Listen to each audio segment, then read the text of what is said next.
Let's pray. Almighty Father God, thank you so much, O God, today. Thank you for your blessings, and thank you, God, for sustaining us for this another day, O God, of review.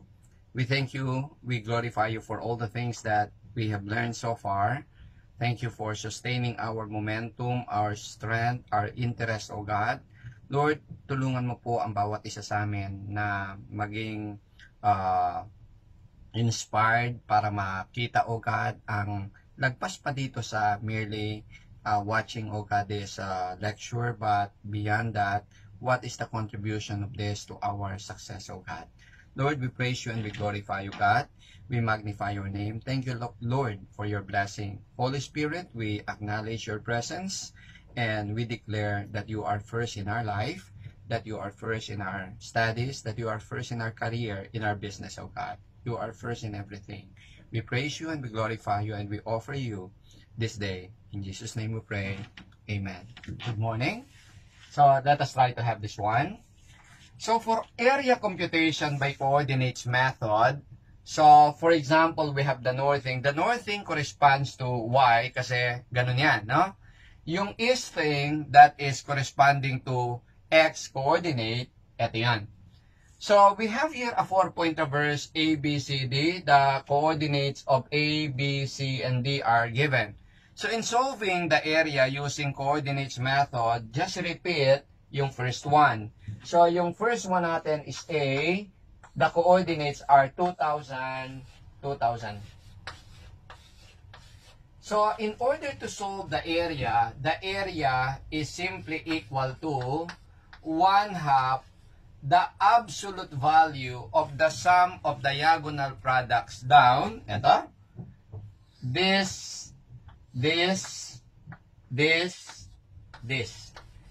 So, yung diagonal product down are 2,000 times 2,600 plus 2,600 times 1,200 plus 3,500 times 500 plus 3,000 times 2,000. Ito yung diagonal product down. Minus the sum of diagonal products up. Ito. This one. Ito. This one. Apat din yan, no? Ito. So, yung diagonal products up, 2,600 times 2,000 plus 3,500 times 2,006 plus 3,000 times 1,200 plus 2,000 times 500. So, you compute this times 1/2 absolute value and you will get here the area to be 1,415,000 square meters. Naintindihan? Maliwanag? Okay, you may copy.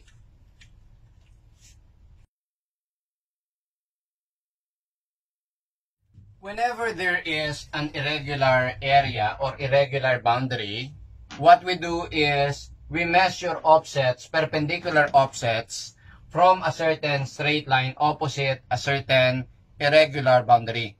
We measure them H1, H2, H3 hanggang Hn. The area of this using trapezoidal rule is D over 2 times summation of weighted H. Ang weight ng H is 1 dun sa end offsets, 2 sa intermediate offsets. So, sa Simpson 1/3 rule naman, it's D over 3. D will be the intervals, no? Yung regular intervals. D over 3 over time summation of weighted H. Ang weight ng H is 1 dun sa end offsets, 2 para sa even offsets, 4 para sa even offsets, and 2 para sa odd offsets. Okay? Now, the trapezoidal rule is based on the assumption that each strip is a trapezoid. Kaya, the area is H average times D. Summation of that, you'll end up with this. Sa Simpson 1/3 rule naman, is ang assumption is every 2 offsets, this one is taken as a parabola. Okay? So, by pair lahat. Okay? So, then, you derive it and you will get the Simpson 1/3 rule. Hindi natin i-derive, no? Para maka-economize tayo sa oras. So, dito, D over 2, dito, D over 3 sa Simpson 1/3 rule times H weighted. Parang ganito. According to this, offset of an irregular boundary are measured from the offset's opposite straight line, boundary of a lot at intervals of 5 meters. So, D is 5. Find the area using 1 trapezoidal rule, 2 Simpson 1/3 rule. These are the offsets, no? If we're going to solve it, sabi natin, using trapezoidal rule, the area is D over 2 times summation of H weighted. Dito ko i-reflect, ha? So, it would be equal to D 5 over 2. Ang problema na lang natin is summation of H weighted. So, ito yung mga H natin. This one, okay? Ito yan. I-multiply lang natin ng weight W. So, for this one, parang isipin nyo lang yung selfish na tao ay saka me lang ang alam, no? So, ito ay parang I love you. Pag sinabi mo I love you, 1, 4, 3, di ba? 3 yung para sa you. Correct? Para sa me. Ano yung para sa me? Para sa me, it's 2. So, I saka me. Selfish eh. So, 1, 2, 2, 2, 2, 2, 2, 2, 2, 2, me. Okay? Nagsimula sa I, puro me, ang ending I pa rin. So, i-add mo lang yan, yung weighted H na tinatawag is H times the weight. Okay? This times this times this, plus this times this, plus this times this, i-add mo lang. Ang makukuha mo dito is going to be 113.02. Okay? So, therefore, yung summation of H weighted natin is 113.02 times 2.5, you'll get here 282.55 square meters. Ito yung area nitong boundary na to. Okay? Now, pagdating naman sa Simpson 1/3 rule, mag-iiba naman yung weight. Pakikopya muna yung para sa trapezoidal rule.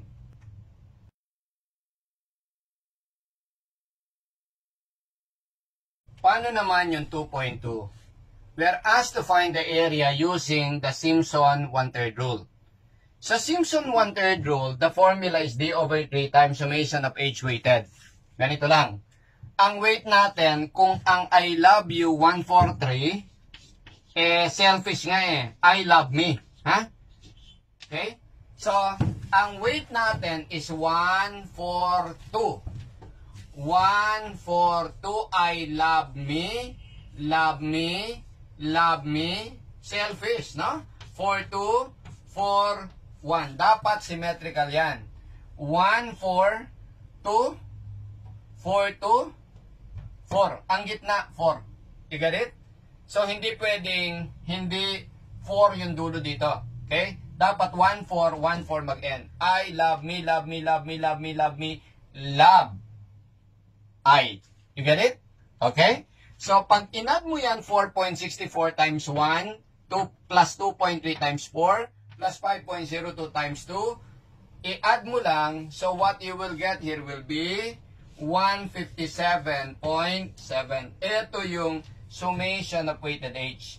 So, it would be here, D over 3, 5 over 3 times summation of H weighted, which is 157.7.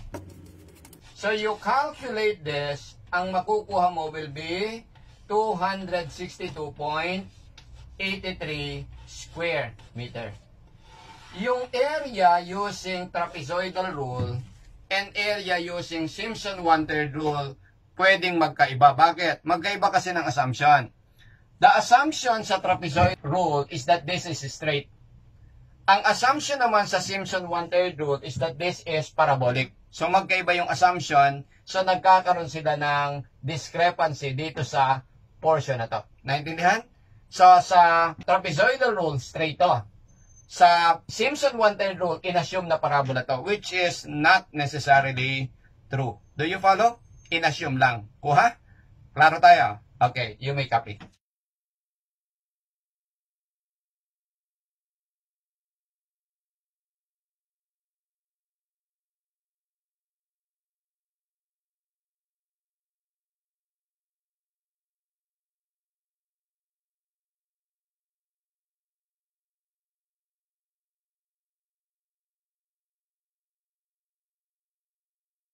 How do we solve area computation by DMD, DPD, and coordinates method? So we have here a 4-point traverse ABCDA with bearing and distance of AB, BC, and CD fully known, while the distance and bearing of DA is unknown. So we are asked to find the area. So let's have this. Now first, let us write this in polar form, r angle theta, just like what I taught you, together with the aid of Padilla's cusp. So this AB will be written as 300. Be sure your calculator is in complex mode, no? So 300 angle, open parenthesis, 90, N is 90, north is 90. You don't have to write or press the degree key, no? Basta naka-degree mode ka. So, northeast is minus. So, minus the bearing angle, that is 30 degrees. So, you just press equals, no? Then, press Shift RCL A. So, press Shift RCL para malagay mo to sa A. So this will now be equal to, just for the sake of computation, so that is 150 plus 259.808 of I. Itong 150, ito yung departure. Itong merong I, ito yung latitude ng AB. Okay? So, while this one, etong BC, is 400 angle, open parenthesis, south is 270 degrees, southeast, eting southeast, plus the bearing angle, which is 40 degrees, no? So, 40, close parenthesis, shift RCL, B equals, no? So, ang makukuha mo dito will be 257, sinusulat ko lang ha, pero kahit hindi mo isulat, pwede, ha? Okay? So, that is 257.115 minus 306.418 of I. Ito yung latitude, ito yung departure. Okay? While yung CD, ito is 500 angle, open parenthesis, southwest is, south is 270 degrees, southwest, minus the bearing angle. So the bearing angle is 50. So this is 50 degrees, close parenthesis, shift RCL, C equals. So, ang makukuha mo dito will be minus 383. Ulitin ko ha, kahit hindi mo ito isulat, pwede. Nasa calculator lang. Sinulat ko lang para ma-visualize natin yung computation. So, minus 383.022 minus 321.394 of I. Okay? Now, so, yung DA, wala tayong data. But remember that DA is the negative of AD, and AD is AB plus BC plus CD. But A, B, B, C, and CD are already in alpha A, alpha B, alpha C of your calculator. So therefore, this is negative. Your DA is negative of alpha A minus alpha B minus alpha C equals shift RCL D. No? So, ibig sabihin yung DA nasa D. So, dito, you'll get here minus 24.093 plus 368.004. So, nandito yung A, AB, BC, CD, DA, departure, and latitude. Now, isulat natin yung DMD and DPD. Yung DMD saka DPD sa normal na method na makikita nyo sa mga books and yung mga tinuturo sa atin, sinosolve magkahiwalay, no? Ang tatandaan natin yung DMD is double meridian distance. Bumabase ito sa departure. Itong atin namang DPD, double parallel distance, bumabase ito sa latitude. So, dito, ganito. Sabay kong isosolve yung DMD saka yung DPD. So, ito will be 0 plus A. Nasa A man yung DPD natin, no? So, it would be 0 plus A plus nothing is parang 0, 0 plus A. So, this is alpha A. Okay? So, ilagay natin to shift RCL. Ilagay natin to sa shift RCL para walang confusion, ha? So, shift RCL E. Okay? Ibig sabihin, yung E equals A. Itong E na to, pagka isinulat mo to, ang sagot nito is 150 plus 259.808 I. Siyempre, equal man yan sa A. Diba? So, dito, eto ngayon yung DMD. Ito ngayon yung DPD. Okay? So, you have here answer plus A plus B. Okay? So, kung ano yung sagot dito, that is the DPD here, which is what? Answer. Yung answer dito. Plus A plus B. Plus A plus B. Tapos, shift RCL. Shift RCL mo lang sa F. Shift RCL F. Okay? So, ito, shift RCL F equals. So, ibig sabihin, nasa F ngayon, yung DMD and DPD nito. Kung isusulat mo to, you'll get here, 557.115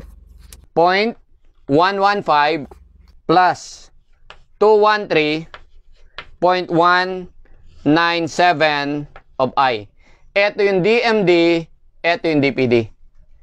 Then, ito ngayon, tong sagot na to, na nasa F, plus B plus C. Ito. So, bali, ANS plus B plus C equals. Tapos, shift RCL X. Ilagay natin sa X. Okay? So, bali, E, F, X, yung DMD and DPD. Okay? Magkahiwalay sila dahil yung DPD, yun yung may I. No? So, you have X here, and this would be, pagka kinumpute mo to, this is going to be 431.208 minus 414.614, no? 614 of I. Then, eto, tong X na to, tong nakuha mo, plus C plus D. Okay? Yung answer, eto yon, plus C plus D equals. Tapos, i-shift RCL Y. Kuha nyo? Para yung DMD-DPD nasa EFXY equals, no? So, ang makukuha mo dito will be 24.093 minus 368.004 I. May isa kayong mapapansin dito. Yung first DMD and DPD, equal sa departure and latitude ng first course. Itong huli naman, yung last DMD and DPD, eto positive 24, eto negative 24, opposite sign. Eto negative 368, eto positive 368. So, etong huli is just the negative of this. Maliwanag? Now, ang DMD, nakuha to sa meridian, ang multiplier niyan, latitude. Ang DPD, nakuha to sa latitude, ang multiplier niyan, departure. Okay? Naintindihan? So, ang gawin natin dito, ito, no? I-multiply natin to, tong departure ng course sa DPD nito. Bali, departure, ito based on latitude. So, ang gagawin natin dito, yung departure nito times latitude nito, so, ibig sabihin yung may I. So, yung double area is going to be DMD tayo, no? Kung DMD ang kailangan natin, ang multiplier nito, latitude. So, kopyahin natin, 259.808 times alpha E.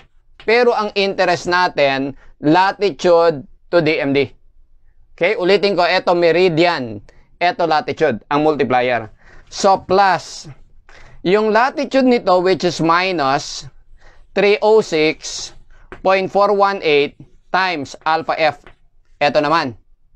So, plus, yung latitude nito, minus 321.394 times X, alpha X. Ito. Plus, yung latitude nito, 368.004 times alpha Y. Yan yung double area. Pero ang interest natin, ang minumultiply natin, eto latitude, eto yung departure nito. No? Tama? Yung DMD. So, kasi DMD method tayo di ba? Pag DMD, ang double area method, ang double area, ang multiplier, latitude. Pag DPD, based on latitude, ang multiplier, departure. Okay? So, pagka kinumpute mo to, ang makukuha mo dyan, negative 261,460.2435 plus 0.11749 ay hindi ito yung interest natin kasi nasa DMD tayo ito. Kasi ang multiplier niyan latitude versus DMD, ang interest natin yung sa DMD, yung sa real part. Ito. So ito yung double area. So yung area natin therefore is you just divide this by 2, divide by 2. So you'll get minus 130, 730.12 plus 0.059 of I. Hindi ito ang interest. You just take the absolute value. So yung area natin is going to be this one and this is the area by DMD method. Naintindihan nyo? Kung DPD naman, take note, yung double area, twice the area, is simply the sum of the product of departure dahil yung DPD based on latitude. Departure times the DPD. Ang DPD, take note, dun sa method na tinuro ko sa inyo, nasa yung mayroong I. This time, yung imaginary part, ang interesado tayo. So, therefore, this is going to be equal to, yung departure nito, kopyahin lang natin lahat, 150, 257, plus 257.115, minus 383.022, ito, minus 24.093 times, ito yung mga DPD nila, of course, kasamang masasama sa computation natin yung DMD, no? Ito, alpha E, alpha F, alpha X, alpha Y.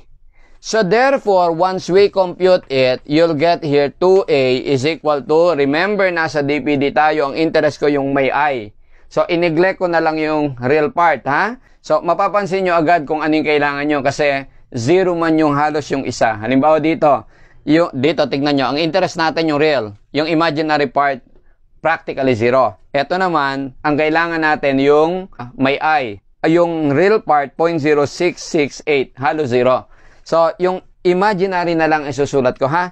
So, this would be plus 261 460, no? 0.06. Practically, kaparehas nito. Ito. Okay? Kaparehas siya. Ang pinagkaiba lang, konting-konti lang, no? So, if we divide this now by 2, no? Your area, ito negative lang, ito positive. Yung area natin ngayon by DPD method is going to be equal to, divide by 2, you'll get 130, 730.06 square meters. Naintindihan nyo? So, magkasabay lang siyang isosolve, no? Pag natutuhan mo, kahit hindi ka magpapel, kaya mong isolve. Kuha? Maliwanag. Okay? Sige, paki-absorb nyo din kopya. Okay?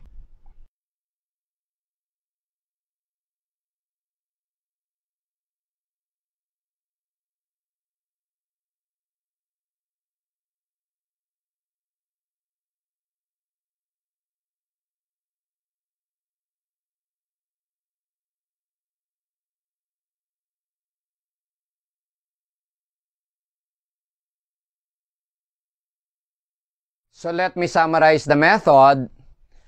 Yung bawat line natin, store natin sa alpha A, alpha B, alpha C, alpha D. Ito, naka-complex yan, no? So, A, departure plus latitude I, no? Yung departure part, yung real part, yung departure, yung imaginary part, yun yung latitude, no?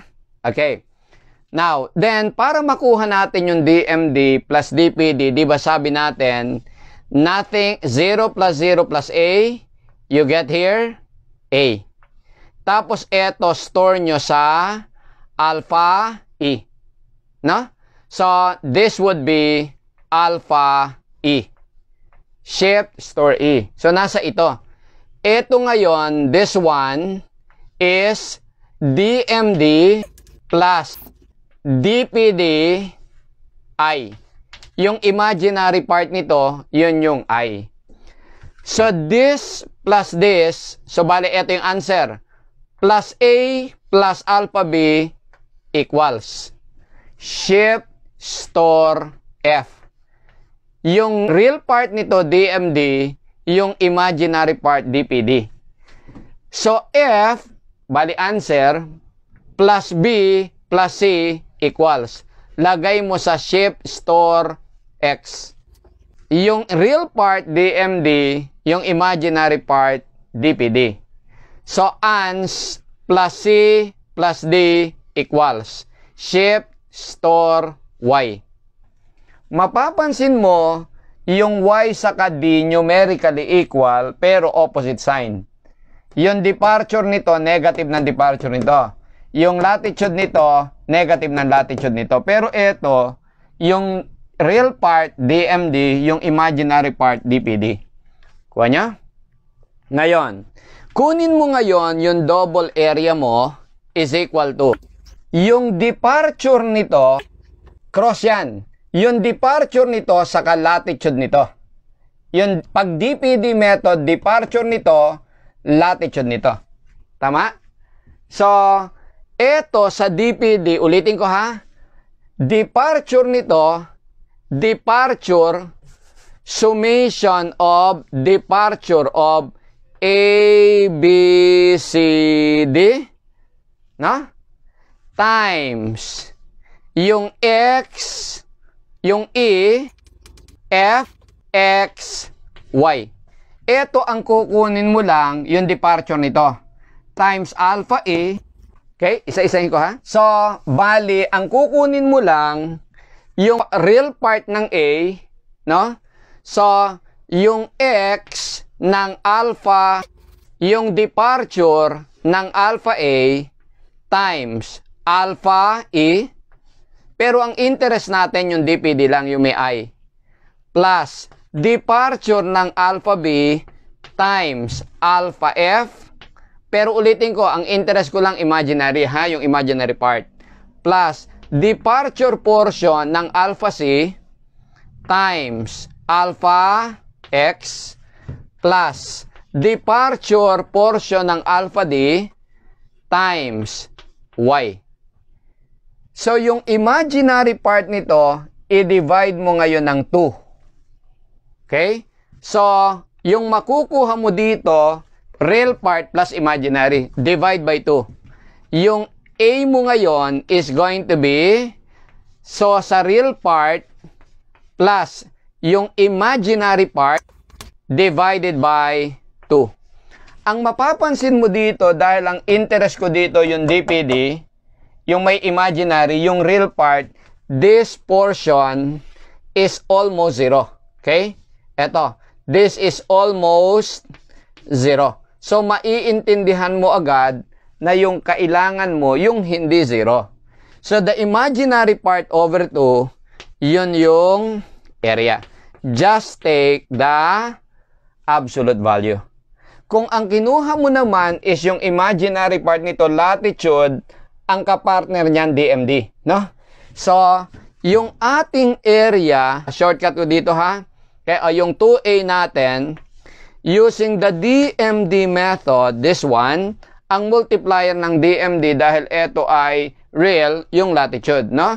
So, yung 2 times the area is going to be the latitude part ng A, ng B, ng C, ng D, times ito, yung DMD natin na nasa E, F, X, saka Y. Pero dahil DMD tayo, ang interest natin yung real part, no? So, kunin mo yan, ang makukuha mo dito, real plus imaginary. So, therefore, yung area mo dito is going to be the real part plus the imaginary part over 2, no? Over the imaginary part over 2. Here, ang interest natin dito, yung real part. Kasi nandun yung DMD. Mapapansin nyo, itong imaginary part this time, ito yung almost 0. Okay? So, the real part, which is representing the DMD, okay? So, multiplied by the respective latitudes, divided by 2. This is going to be the area of the traverse. Kuha nyo? Okay, sige, pakikopya.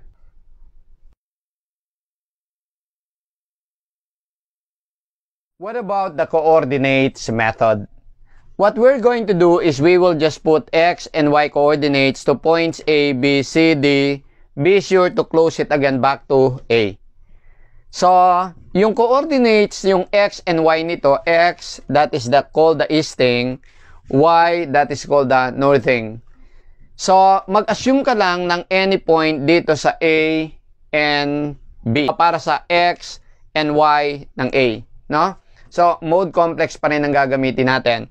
Remember that this, and this are already stored in alpha A, alpha B, alpha C, and alpha D ng calculator natin. Be sure, huwag kayong lalabas sa mode complex. Sa board exam, tirahin nyo agad lahat ng may mga kinalaman sa traverse and yung mechanics na may paggagamitan itong mode complex. Okay? Para isang mode complex ka lang. Kasi pag lumabas ka dyan, pagbalik mo, yung mga in-store mo na alpha A, alpha B, alpha C, mawawala yung imaginary part. So, para ma-retain yung imaginary part, dapat hindi ka lalabas sa mode complex. Okay? Now, so these are already stored in our calculator in A, B, C, and variable D. No? Okay. So, kung titignan mo yung departure and latitude ng A, B, C, and D, pag inad mo yung absolute ng departure, it will not exceed 2,000. Hindi nga lalagpas sa 1.5. Pero mas maganda yung 2,000 kasi 2 tapos 3 zeros agad. No? Mas madaling pindutin. So while yung sum ng absolute latitudes hindi rin lalagpas sa 2,000, it will also not exceed 2,000. So let me place here 2,000 eto plus 2,000 of I. Okay? Input natin sa calculator, ha? Okay. So 2,000 plus 2,000 eng. Yan. Ito ngayon yung alpha A. Pero wag mong store sa A, ha? Now, etong x ng A plus departure and latitude ng AB will be the coordinates of B. So, yung departure and latitude ng AB is nasa A. Okay? So, plus alpha A equals. So, ito ngayon yung 2150. Ang lalabas dyan, 2150 plus 2259.81 of I. Okay? So, ito ngayon, pwede nyong store to sa memory ng calculator nyo, ha? So, lagay natin to sa Shift Store E. Pwede natin lagay to sa E. Okay?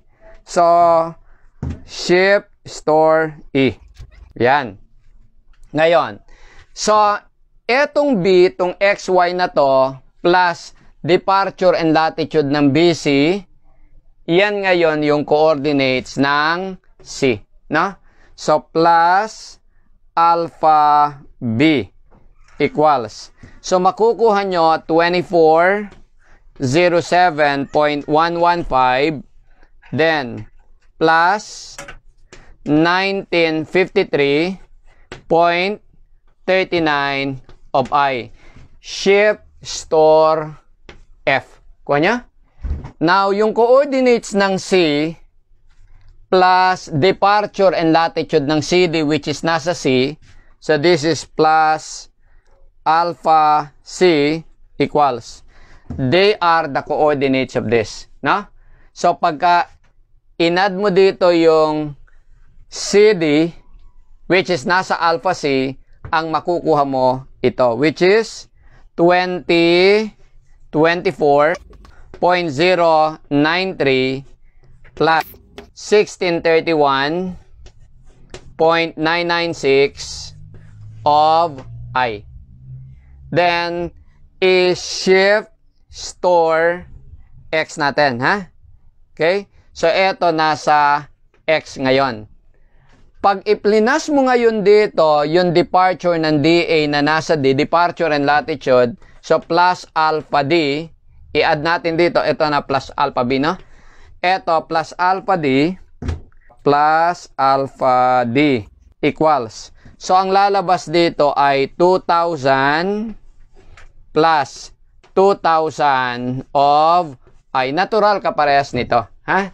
So, ilagay natin to ngayon sa Shift Store Y, ha? Shift Store Y. Yan. Okay? So, eto ngayon nasa Y. E, F, X, Y. So, it means eto ay Y. So, yung ating area by coordinates method equals 1/2 of the sum of diagonal product down, eto, this times this, this times this, this times this, this times this. Diagonal product down minus diagonal product up, no? Kunin muna natin yung diagonal product down. So, 2,000, okay, times. Kopyahin ko lang muna lahat to, ha? Okay?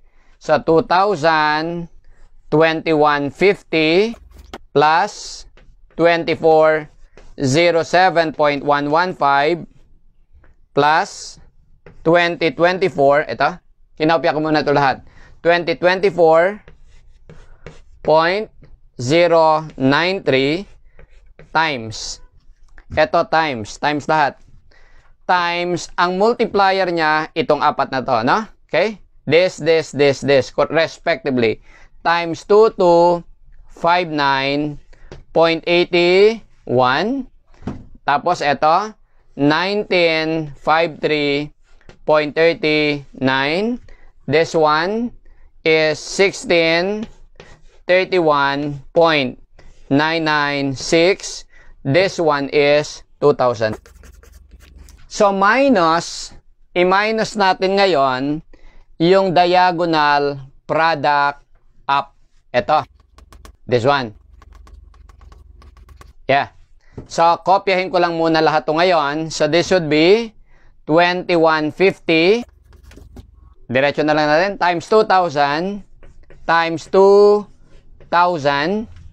Plus 2407.115 times 2259.81. Okay? Plus, ito, 2023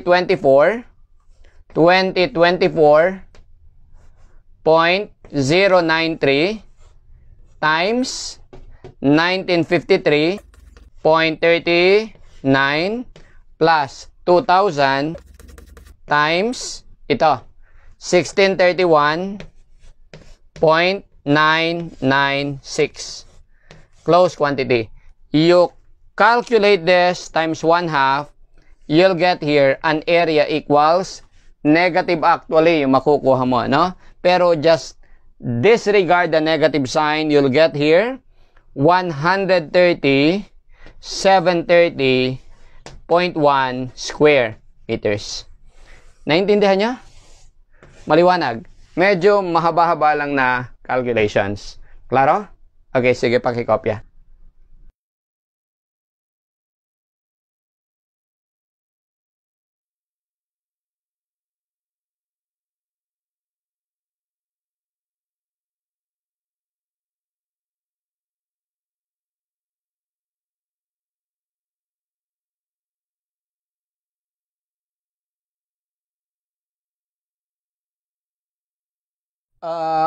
Ang medyo hassle dun sa cross multiplication natin, yung pagsulat, dahil ang dami mong sinusulat, prone to error, no?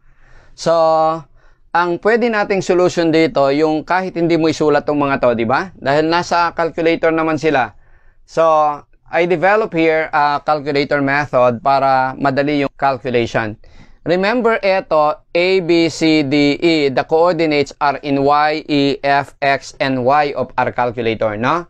So, ang gagawin mo lang dito, yung area natin is going to be 1/2 of the imaginary part ng summation of product of conjugate of first variable, or sabihin natin to ng summation ng conjugate of k variable times yung variable k plus 1. Yung magkasunod. Paliwanag ko sa inyo. So, this would be 1/2 times conjugate dun sa calculator natin sa Casio, shift 2, no? Of y times e. Ito. Plus, susunod naman e and f. Ito, magkasunod. So, it would be the conjugate of e times yung variable f plus susunod naman yung conjugate of f times x plus ang kasunod nito is the conjugate of x times y hanggang dulo. Tama? So, you calculate this, ang makukuha mo dito is 1/2 of, you'll get here 33,7815.24 minus 261,460.093 of I. Hindi ito ang interest ko, ha? Ang kukunin mo dito sa technique na tinuturo ko sa inyo, yung only the imaginary part, ha? Okay? In this one, ang titignan mo lang ito, hindi mo na kailangan tignan to kasi pag ito ang tinignan mo, prone to error ka kasi ang laki ng values, no? So, bali, ang kailangan mo lang maintindihan, yung conjugate ng x times yung next. Kasi, it's basically this times this. Pero ito, imaginary part. Okay? Naintindihan? Hindi tayo interesado sa real times real, imaginary times imaginary. Yung imaginary times imaginary, magiging I squared negative 1. So, magiging real part yon. Kaya, ang titignan lang natin yung imaginary. You follow? Okay? So, para maipasok ko yung minus diagonal product up, kinuha ko yung conjugate. Pag sinabing conjugate, halimbawa, conjugate ng y, it is 2,000 minus 2,000i. Naintindihan? So, dito ko ilinagay yung minus dun sa function na conjugate. You get it? So, times 1/2, pag minultiply mo ng 1/2 yan, neglecting this, will be the 1/2 of this, neglect the sign. You'll get here 130, 730.04. Ito yung area. Naintindihan nyo? Maliwanag? Okay, sige, kopya. What about the area subdivision? I will be using the same data a while ago. So this is stored in A, this is stored in B, this is stored in C. So yung DA is minus A, minus B, minus C. So that is D. So this is stored in D. Okay?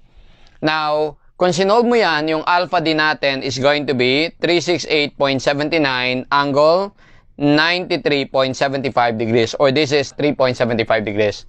Kung iplot natin yung figure, eto north east, eto south 40 degrees east. So, kung 40 yon, so this is 40. Then, this is south 50 degrees west. This is 50. And this is 500. And this is 400. This is 300. Okay? So, we are to divide this into two equal areas. Remember, from previous result, the area of A, B, C, D is equal to 130, 730.04 square meters. Now, so yung half area, so the half area ABCD is equal to 1/2 of this, or this divided by 2, you'll get here 65,365.02 square meter. We are asked here to find the length of bearing of line that is passing through point D that divides the traverse into two equal areas. So, yung dividing line daw natin is passing through D. So, sabihin natin, eto yung dividing line na yan. So, yung area on both sides of the dividing line, tawagin natin itong dividing line DE, no? So, yung dividing line na yan, divides this into two equal areas. Sino yung mas madaling area? Yung nasa left, yung nasa right. The left area is a quadrilateral, the right area is a triangle. And actually, this is 40, this is 50, so this must be 90 degrees. 40, 180 minus 50 minus 40, that is 90. So, this must be a right triangle. So, yung area nito is a half area, this one. So, I can simply solve this one, eto. If I will call this as X, then we say that area, half area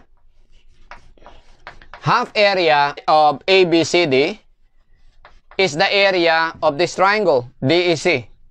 So, this is 1/2 of 500 times X. So, 1/2 of base times height. Okay? So, and the area, this one is, i-substitute mo lang dito, 65,365.02 times 2 divided by 500 or divided by 250. This will enable us solve our X. Okay? So, masosolve natin yung X, and X here is 261.46. Madali na nating masolve yung DE, no? So, yung length ng DE, gamitan na lang natin ang polar, no? So, alam natin eto CD. Yung DE is the inverse of ED, no? So, DE is the negative of ED. So, this is equal to negative of EC. ED is EC plus CD. Yung CD, nasa calculator natin yan. Nasa alpha C, no? So, therefore, this is going to be equal to negative of, para makuha natin yung DE, negative of EC. Ano yung EC? Naka-mode complex pa rin tayo, no? EC is, what is this? 261.46. Ano yung angle niya? Siyempre, 40 degrees man to. So, this is 40. So, mula sa 0, this is 270 plus 40, 310, no? So, this is angle 310 plus CD is in alpha C of your calculator. So, therefore, this is going to be, you get this as 564.23552 angle 67.61 degrees. This is the length of DE. Naintindihan? At yung bearing niya, dahil ito 67.61, this is the 67.61. So, yung bearing angle niya is this one. So, yung beta of DE is 90 minus 67.61 degrees. And this is going to be equal to 22.39 degrees. And this is northeast. Naintindihan? Klaro? Okay. So, yung mode complex, very useful dito sa mga applications na to. Okay? So, sige, paki-absorb, paki-copy.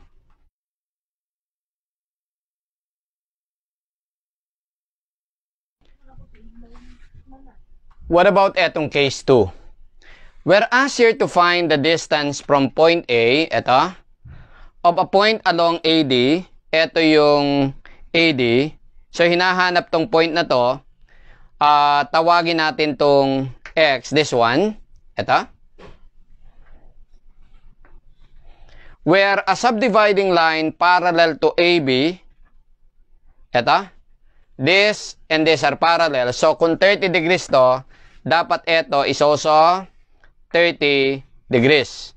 So, we are asked here to find the length of the subdividing line that is parallel to AB that divides it into two equal parts. Meaning, this area, left and right, will be half area. This one. So, dito, this is trapezoid, no?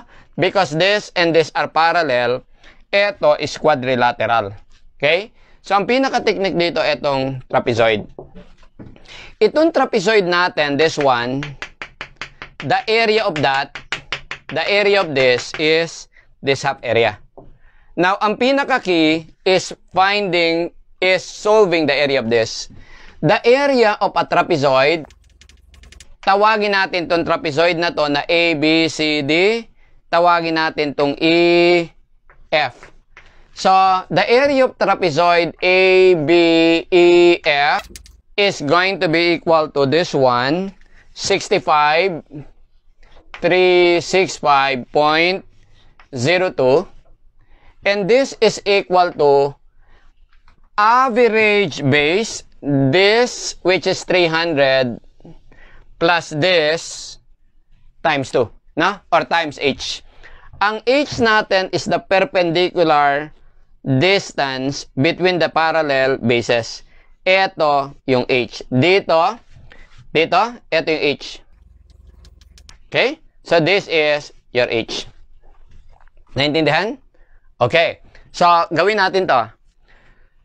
So, this one is 300. The average base, 300 plus this one. Okay? Tawagin ko temporary to na z. Itong isang buo. The length of the subdividing line is z. So, this is 300 plus z over 2 times h. Ang hinahanap natin dito, x, pero ang key is solve muna natin yung h. Now, kung ito ay 3.75 degrees, this is 3.75 degrees, this angle, this one, must be, what? 30 plus 3.75, this is 33.75 degrees. Tama? Ngayon, dito, this is 40 degrees, ito, while this one is 30 degrees. So, it means this must be 40 plus 30. This is 70 degrees. Tama po? So, the angle between this and this is 70. So, this one is 70 degrees. Kuha? Okay. Now, ang tatandaan natin, balikan natin sa triangle, ha? So, kung ito ay angle theta, ito x, ito y, the tangent of theta is equal to y over x. So that y, the opposite of theta, is x tangent theta. The x, which is adjacent to theta, is y over tangent theta. Okay? So parang dito, ang tumatayo dito na opposite, ito yung angle natin, ang opposite h. So para mas clear sa inyo sandali, yung opposite ng angle is h. Tama? So yung opposite ng angle is h. So this is h. Tangent theta is h over x. So that x is h over tangent theta. Now, yung z natin sa equation is this plus this. But what is this? Sa triangle na to, parang ito yung x. Ano yung x? H over tangent theta. No? So, substituting this, ulitin natin, what is this? It's h over the tangent of theta, which is 33.75. Okay? So, isulat ko dito, ha? Para ma-recall nyo.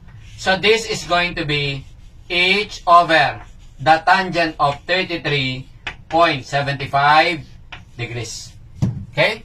So, we substitute it here. So, you have, ilipat ko na lang to dito, ha? So, this is 6536, 365.02 times 2 over, ilipat ko tong h dito, h is equal to 300 plus z. Ano yung z? Z is this plus this. So, this is h over the tangent of 33.75 degrees. Kuha niya? Now, so, ito yon plus this one. What is this?